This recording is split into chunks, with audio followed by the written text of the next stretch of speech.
കാൽ വഴുതി തോട്ടിൽ വീണ 4.5 വയസ്സുകാരിക്ക് രക്ഷകരായി സഹപാഠികളായ 2 കൊച്ചുമിടുക്കന്മാർ. പഞ്ചായത്ത് LP സ്കൂളിലെ 2ാം ക്ലാസ് വിദ്യാർത്ഥി ആരവ് മോഹനും 4ാം ക്ലാസ് വിദ്യാർത്ഥി ആദവും ചേർന്നാണ് അൻവിയുടെ ജീവൻ രക്ഷിച്ചത്. സ്കൂളിൽ നിന്നും ലഭിച്ച പ്രഥമ ശുശ്രൂഷ പാഠങ്ങൾ കൃത്യസമയത്ത് പ്രായോഗികമാക്കിയാണ് കുരുന്നിന്റെ ജീവൻ നിലനിർത്തിയത്.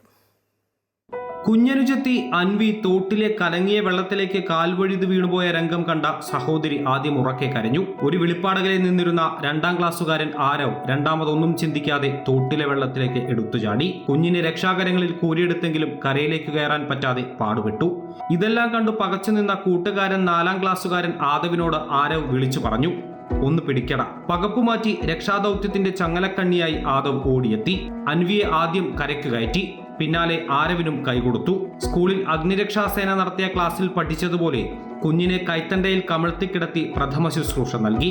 വയറ്റിലകപ്പെട്ട വെള്ളം ഛർദ്ദിച്ചു പുറത്തു വന്നതോടെ അൻവിയുടെ ജീവൻ മിടിപ്പ് വീണ്ടെടുത്തു. കുഞ്ഞിന്റെ കരച്ചിൽ ഉയർന്നതോടെ കുട്ടികളുടെ കണ്ണുകളിൽ ആനന്ദാശ്രു തിളങ്ങി. കുഞ്ഞൂസ് അവിടെ നിന്ന് എത്തിച്ചു നോക്കിയപ്പോ അവള് വീണു. അപ്പൊ ഇവള് കരഞ്ഞു. അപ്പൊ ഇവൻ എന്താണ് കാര്യം എന്ന് നോക്കിയപ്പോ ഇവ എടുത്ത് ചാടി. അപ്പൊ ഞാൻ പിന്നാലെ വന്ന് നോക്കിയപ്പോ ആണ് ഇവൻ കുഞ്ഞൂസ് മുങ്ങി അടക്കണം. അപ്പൊ ഇവ എടുത്ത് ചാടിയിട്ട് എൻ്റെ കയ്യിൽ വന്നു. ഞാൻ അവിടേക്ക് ഉണ്ടായി. എനിക്ക് കയ്യിൽ വന്നിട്ട് ഞാൻ അവിടെ നിന്ന് ഫസ്റ്റ് എയ്ഡ് കൊടുത്തു.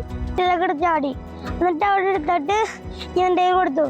ഇവൻ്റെ കൊടുത്തിട്ട് ഇവൻ അവിടെ നിന്ന് കയറിയിട്ട് ഇങ്ങനെ കൊച്ചിനിങ്ങനെ ഒറ്റ കയറി പിടിച്ചിട്ട് പുറങ്ങിങ്ങനെ 5 വട്ടം തട്ടി ഇത് നിലത്തെടുത്തിട്ട് തലയോ അങ്ങനെ 5 വട്ടം തട്ടി. അമ്മയുടെ കണ്ണു വെട്ടിച്ചാണ് കുഞ്ഞനുജത്തിയെയും കുട്ടി പഞ്ചായത്ത് LP സ്കൂളിലെ LKG വിദ്യാർത്ഥിനിയായ ആദ്യ ചുനക്കര പാടശേഖരത്തിലൂടെ ഒഴുകുന്ന തോട്ടിന്റെ കരയിലെത്തിയത്. തോടിന് കുറുകെയുള്ള പാലത്തിന്റെ ഓരത്തുകൂടി താഴെയിറങ്ങി വെള്ളത്തിൽ കുഞ്ഞു മീനുകളെ നോക്കുന്നതിനിടെയാണ് ഒരു കല്ലിന് മുകളിൽ നിന്നിരുന്ന അൻവി തോട്ടിൽ വീണത്. കുഞ്ഞിനെ അമ്മയുടെ കൈകളിൽ സുരക്ഷിതമായി ഏൽപ്പിക്കുമ്പോഴും കുഞ്ഞിനെ അമ്മ വഴക്ക് പറയുമോ എന്ന ആശങ്ക മാത്രമായിരുന്നു ഈ കുഞ്ഞു വീരന്മാർക്ക്. അമൃത ന്യൂസ്, തൃശൂർ.